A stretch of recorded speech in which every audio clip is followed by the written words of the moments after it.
I do remember the car intimately because I won a lot of races in the Lowenbrau number 14 and the number 1 car. It wasn't always the same number. 14 was Al Holbert's number, and then when we were champions, or he was, and I was his teammate, we had number 1, and we often ran number 1 and number 14. This one particularly is the car that Al Holbert and his mechanics, engineers, built at Warrington, Pennsylvania, to try and see if they could replicate what Porsche had done. And so this is called HR1, Holbert Racing number 1, whereas normally it would have been 96223 or whatever it was. But you can see the colors. I was so lucky to get the opportunity to drive with Al because I'd driven with him at Le Mans 5 years before, and we did very well in a little Porsche. And when he got this program on the road, he asked if I would drive with him. And of course it made my career in America, because I don't know how many races we won, but it was, I think we won 17 major races, and we won the Daytona 24 Hour 3 times. So, you know, and Miami Grand Prix was probably one of my most, for me, dramatic races, spinning between the walls twice and still winning and that sort of thing. But to drive with Al, he was really the more major part of the whole program, because he was probably, actually, without a doubt, the most rounded person I ever raced with, because he was an engineer, he could build the cars, he was technical, he could go and test the car and get it right, and I'd just go in and do a couple of laps and say that's fine. And of course, he could win races as well. And in fact, he and I both won Daytona in 1985, I think I'm right in saying, we won Daytona in this car. We then went to Le Mans together, and he drove the Rothmans car, and we won there. And the next year we came back and won Daytona again, and then went back to England or Europe and won Le Mans again. So nobody's ever won both Le Mans, Daytonas and Le Mans in the same 2 years. And this was the car that did it. I mean, not obviously in Europe with this car, but identical. And Al was such an integral part of it.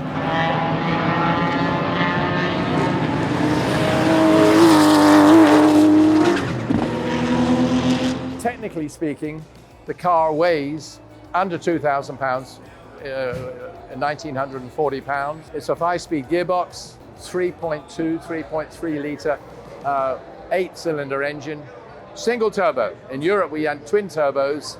We ran with a slightly different engine, but basically, you know, horizontally opposed. And the car would do roughly about around here was the quickest, sort of 220. Coming down past here. Won a lot of races, certainly, but never won Sebring, but won here, as I mentioned before. I mean, I drove it several times actually here at Daytona. We certainly didn't win every one we were leading, but we had our share of 3 wins. One of them was in this car, in this chassis. To drive it, it was in that year you have to, well, that era, certainly the beginning with the 962. 5 years before. We'd never had ground effects really on racing cars much before. But you can imagine the under tray of this car was very, very successful. I mean, it was a big area underneath, so you could draw a whole lot of air over the car and consequently under the car as well. And it had tremendous grip. And for years afterwards, even with the later cars that came in, more modern rate, and they changed rules and stuff, these cars still sort of had much more grip. Well, we had ground effect. Later on, they just had flat bottoms, and they obviously used to lose a lot of the air. With this, we kept the air under the car and it sucked it down. But the handling was never really a problem. A little bit of problems, I guess, we had would have been a bit of understeer, or the front was sliding a bit, turning into corners. Certainly, there's a lot of action back there, so you're inclined to get a bit of understeer. But it was glorious to get the car, set it up into the corner, and just feed it on.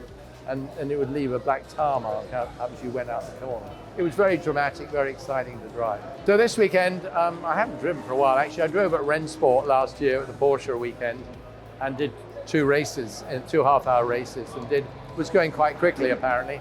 And I felt really at home in the car, because these days you don't generally get a chance to race. You put in a car, go out and show us the 3 laps. You go out, well, of course, you're just feeling your way around you and you're getting the feel of the old car again. But you do 2 half-hour races and you really start to go well. And that was lovely, the best time I'd had in years. This year, obviously slightly different. It's a classic, something that we take seriously, but not that seriously. It's not a matter of life and death whether you win. So this weekend it's really going back a little bit. In 95 and 96 I drove with Andy Wallace and my son Justin at Le Mans. We were actually leading Le Mans for 16 hours in a McLaren, the first year McLaren's wins.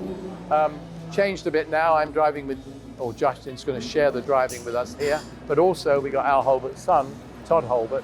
His father would be so proud of him. You could see him out there in the Lowenbrau overalls like he used to be, driving with me in the same car. I mean, it's spectacular, really. It's all very much an emotional roller coaster, but something we take, and we're so lucky to be able to take that in our stride. As I say, Al could see Todd today in the Lowenbrau overalls driving his car, although he might not drive this one. I think he'll only drive the 944.